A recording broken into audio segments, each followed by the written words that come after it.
Welcome back to SPRT family kitchen. ఈరోజు recipe వచ్చి దొండకాయ పచ్చడి అంటే దొండకాయ చట్నీ.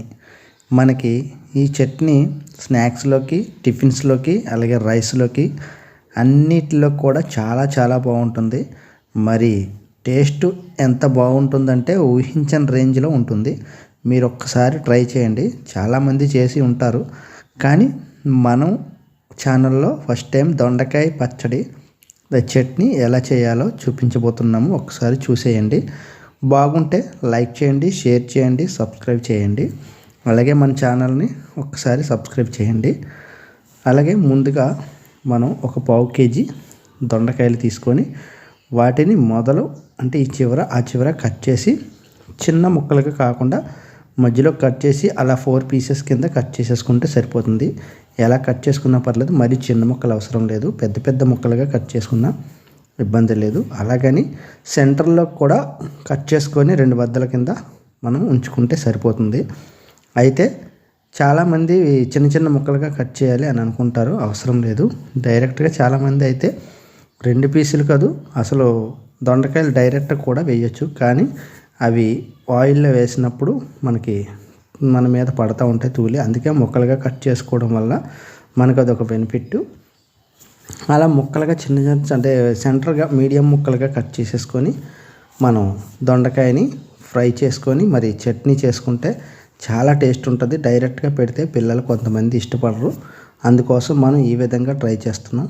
అలా ముక్కలన్నీ కట్ చేసుకున్న తర్వాత వాటర్లో ఒక సాల్ట్ వేసి కొద్దిగా ఫ్రెష్గా కడుక్కొని పక్కన పెట్టుకోవాలి ముక్కలు. చూడండి ఎంత ఫ్రెష్గా ఉన్నాయో. అలాగే స్టవ్ వెలిగించుకొని మనం ప్యాన్ పెట్టుకున్నాం. ప్యాన్లో ఒక 4 టేబుల్ స్పూన్లు ఆయిల్ వేయాలి. ఎందుకంటే మరి చట్నీ కాబట్టి కొద్దిగా బాగుండాలి. ఆయిల్ హీట్ అవగానే కొద్దిగా పసుపు వేసాం. పసుపు వేసిన తర్వాత దీంట్లో అల్లం ముక్కలు ఒక 4 లేదా 5 అల్లం ముక్కలు చిన్న చిన్న ముక్కలుగా కట్ చేసుకొని వేయండి. అల్లం ముక్కలు ఫ్రై చేయండి. ఆ తర్వాత పచ్చిమిరపకాయలు కూడా తీసుకొని వాటిని 2 ముక్కలుగా చీల్చి ఒక 6 లేదా 7 పచ్చిమిరపకాయలని తీసుకొని మధ్యలోకి విరిపేసి ముక్కలు చేసి వేయండి, సరిపోతుంది. ఒక 5-6 పచ్చిమిరపకాయలని డబుల్గా 2 ముక్కలుగా కట్ చేసి వేస్తే అవి కూడా బాగా ఫ్రై అయిన తర్వాత ఈ ముక్కలన్నీ కూడా పసుపులో వేగుతున్నాయి కాబట్టి మనకి చాలా బాగుంటుంది టేస్ట్. ఆయిల్లో ఫ్రై అవుతుంది కాబట్టి అల్లం కూడా.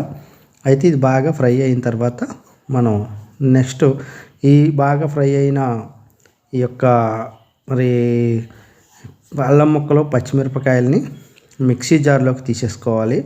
చాలామంది మనం దీంట్లో ముందుగా పోపు పెట్టాలి, లేకపోతే వేరుశనగ గుళ్ళు కూడా వేసుకుంటారు. కానీ మనం దీంట్లో అవేమీ వేయలేదు. మళ్ళీ మనం పచ్చిమిరపకాయలు అల్లం ముక్కలు వేసాం అంతే, ఘాటు కోసం. చాలా చాలా బాగుంటుంది చట్నీ. ఈ చట్నీని మీ ఇంట్లో మీరు మనం చెప్పిన విధంగా ఒకసారి ట్రై చేయండి. ఎలా వచ్చిందో మన కామెంట్ సెక్షన్లో తెలియచేయండి. అలాగే తర్వాత మనం ముందుగా శుభ్రం చేసి పెట్టుకున్న ముక్కలుగా కట్ చేసుకున్న దొండకాయలని కూడా అదే ఆయిల్లో వేసి ఒకసారి బాగా ఫ్రై చేయండి. కనీసం అంటే ఒక 5 నుంచి 7 నిమిషాల వరకు ఫ్రై చేయండి. మూత తీసుకుంటూ అలాగ 4-5 సార్లు చెక్ చేసుకుంటూ, అంటే అడుగు పట్టేయకుండా బాగా కలుపుతూ మన దొండకాయలన్నింటినీ కూడా మెత్తగా ఫ్రై అయ్యేలాగా, ఆయిల్లోనే మగ్గిపోయేలాగా, మరి మంట హై ఫ్లేమ్లో కాకుండా సిమ్లోకి పెట్టుకొని ఒక 5 నుంచి 7 నిమిషాల మధ్యలో దాన్ని మూత పెట్టుకుంటూ తీసుకుంటూ అలాగా చెక్ చేసుకుంటూ ఉంటూ కలపండి. చాలా చాలా బాగుంటుంది. మరి అందరికీ కూడా మన ఛానల్ నచ్చినట్టయితే, అలాగే మన ఛానల్లో వీడియోలు మీకు ఏ విధంగా నచ్చినట్టయితే మనకి ఛానల్ని సబ్స్క్రైబ్ చేయండి, అలాగే లైక్ చేయండి, షేర్ చేయండి. అలాగే సబ్స్క్రైబ్ చేసుకున్న తర్వాత పక్కనే ఉన్న బెల్ ఐకాన్ని ఒకసారి ట్యాప్ చేస్తే మన వీడియోలు ముందుగా మీకు నోటిఫికేషన్ రూపంలో వస్తాయి. అలాగే కొద్దిగా సాల్ట్ కూడా వేసి మగ్గించండి. సాల్ట్ వేసి మగ్గించడం వల్ల దొండకాయ అనేది బాగా ఫ్రై అవుతుంది. అలా బాగా ఫ్రై అవ్వడం వలన మనకి చట్నీ అనేది చాలా టేస్ట్గా ఉంటుంది. లేదంటే పచ్చిగా కచ్చపచ్చగా ఉంటుంది. అందుకని మనం మూత తీసుకుంటూ అలాగే చెక్ చేసుకుంటూ ప్రతిదీ మనం చేయడమే. ఈ ప్రాసెస్ పెద్దది ఏం కాదు. మనకి ఆ టైంకి ఏమీ లేకపోతే ఇంట్లో దొండకాయలు ఉంటే తక్కువ రేటుకు వస్తాయి కాబట్టి దొండకాయలు ఉన్నా సరే మనకి చట్నీ అయిపోతుంది. ఇది మనం 3 విధాలుగా ఉపయోగించుకోవచ్చు. టిఫిన్ చేసుకున్నా తినొచ్చు, లేకపోతే స్నాక్స్ చేసుకున్నా తినొచ్చు. అలాగే వేడివేడి రైస్ పెట్టుకొని ఆ రైస్లో కూడా ఈ చట్నీని మనం కలుపుకొని తింటే మన కాంబినేషన్ పరంగా చాలా బాగుంటుంది. అందుకోసం మీకు ఈ చట్నీని మనం చేయబోతున్నాము. ప్రతి ఒక్కరు కూడా దొండకాయ తింటే మనకి బాగుంటుంది అని అంటారు కాబట్టి దొండకాయ కూడా మనకి వెజిటేబులే కాబట్టి వెజిటేబుల్ ఐటమ్స్ తినడం వలన ఎక్కువ ఆరోగ్యంగా ఉంటామంటారు కాబట్టి ఈ వెజిటేబుల్ని మనం ప్రిఫర్ చేస్తాము. అలాగే వెజిటేబుల్స్ తినే వాళ్ళకి లైఫ్ స్పాన్ కూడా ఎక్కువగా ఉంటుంది అని అంటారు. దానికోసం కూడా మన వెజిటేబుల్స్ ఎక్కువగా యూజ్ చేయడం మంచిది. అది మన చిన్న సలహా అంతే. అలాగే మూత పెట్టుకుంటూ చెక్ చేసుకున్నాం కదా, దొండకాయలన్నీ చూడండి బాగా మగ్గిపోయినాయి. ఒక 7 నిమిషాల వరకు మగ్గించాము.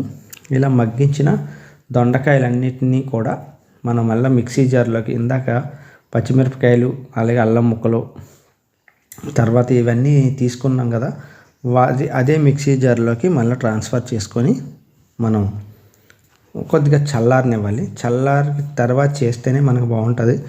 మిక్సీ జార్లోకి తీసుకునేటప్పుడు కొంచెం జాగ్రత్తగా తీసుకోండి. ఆయిల్ ఉంది కాబట్టి మన మీద కూడా పడచ్చు. అది కొత్తగా చేసేవాళ్ళు అయితే, మీరు తెలిసిన వాళ్ళైతే అదంతా మీకు పెద్ద ప్రాబ్లం కాదు. అలా తీసుకున్న తర్వాత అదే ప్యాన్లోకి కొద్దిగా మరి మెంతులు, కొద్దిగా ఆయిల్ ఉంది కాబట్టి దాంట్లో మెంతులు అలాగే జీలకర్రని కూడా ఫ్రై చేయండి. మెంతులు జీలకర్ర వేసి కొద్దిగా ఫ్రై చేసి ఉంచండి. అది కూడా కొద్దిగా చల్లారుతుంది కాబట్టి ఈ మెంతులు జీలకర్ర కూడా వేయిస్తే మనకి గ్యాస్ ప్రాబ్లం, డైజెషన్ ప్రాబ్లం ఇవన్నీ ఉండవు. అలాగని మెంతులు జీలకర్ర ఖచ్చితంగా వేయండి. అవి కూడా వేసి కొద్దిగా ఆవాలు కూడా వేయండి. చాలామంది ఆవాలు పోపులో కాకుండా ఇలా కూడా ఆవాలను ఫ్రై చేసి చివరిలో మనం ఆవాలను కూడా వేసి బాగా ఫ్రై చేసి ఈ మొత్తం దీన్ని కూడా ఈ జీలకర్ర ఆవాలు మెంతుల్ని కూడా ఫ్రై చేసిన తర్వాత అదే మిక్సీ జార్లోకి తీసుకొని ఒక 10 నిమిషాల నుంచి 15 నిమిషాలు బాగా చల్లారనివ్వండి. చల్లారితే మనకి మంచిది. అంటే మిక్సీ ఆడేటప్పుడు మనకి చల్లారిన తర్వాత చేసుకుంటేనే బాగుంటుంది కాబట్టి ఇవంతా కూడా అందులోకి ట్రాన్స్ఫర్ చేయండి. ట్రాన్స్ఫర్ చేసిన తర్వాత పెద్దది మిక్సీ జార్ తీసుకున్నాను నేను. అయితే దీంట్లో ఒక 3-4 ఎల్లుల్లిపాయ రెబ్బలు కూడా వేయండి అరోమా కోసం. ఇంకోటి ఏంటంటే టేస్ట్ కూడా చట్నీ కాబట్టి ప్రతి చట్నీస్లో అల్లం పేస్ట్ వాడుకుంటే చూడండి, నేను మళ్ళీ చిన్న మిక్సీ జార్లోకి తీసుకొని చేసాము. పెద్ద దాంట్లో అవ్వలేదు సరిగ్గా. ఒకసారి టేస్ట్ చెక్ చేసుకోండి. టేస్ట్ చెక్ చేసుకుంటే మీకు అర్థమవుతుంది. ఉప్పు కానీ ఏదైనా సరిపోకపోతే ఇలాంటప్పుడు ఒకసారి ఉప్పు వేసుకోవచ్చు. మనకు చట్నీ పూర్తి అయిపోయింది. అదే ప్యాన్ మళ్ళీ స్టవ్ వెలిగించుకొని ప్యాన్ పెట్టుకొని తాలింపుకి వెళ్ళిపోవడమే. ఈ తాలింపు పెట్టేసుకుంటే మనకి చట్నీ తయారైపోయింది. ప్రాసెస్ అంతా కలిపి ఒక 20 నుంచి 30 మినిట్స్ లోపల అయిపోతుంది.